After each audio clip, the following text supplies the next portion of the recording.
പിന്നെ ഉണ്ടല്ലോ, നമുക്ക് ഇച്ചിരി പാസ്ത പായസം ഉണ്ടാക്കിയാലോ.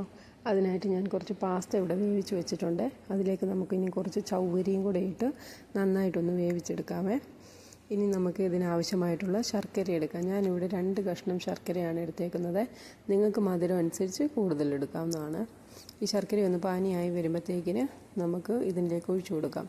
എന്നിട്ട് ഇനി 1 ഗ്ലാസ് പാലും കൂടെ ആവശ്യമുണ്ട്. പാല് നമുക്ക് തിളപ്പിച്ചെടുത്ത് വെക്കാവേ.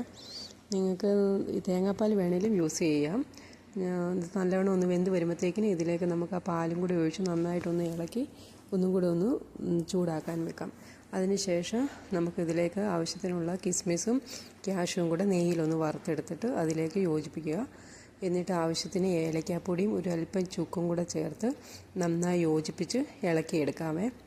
ഇനി നമുക്ക് ഒരു മധുരം ഒന്ന് ബാലൻസ് ചെയ്യാൻ വേണ്ടി അല്പം സാൾട്ടും കൂടി ഉപയോഗിച്ചിട്ട് ഇളക്കിയെടുത്ത് കൊടുക്കാം.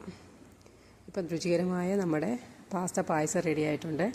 ഇതൊന്ന് പരീക്ഷിച്ച് നോക്കണേ എല്ലാവരുമേ. ഈ വീഡിയോ ഇഷ്ടപ്പെട്ടാൽ ഒന്ന് ഷെയർ ചെയ്യാനും ലൈക്ക് ചെയ്യാനും കമൻറ്റ് ചെയ്യാനും മറക്കരുതേ. Thank you.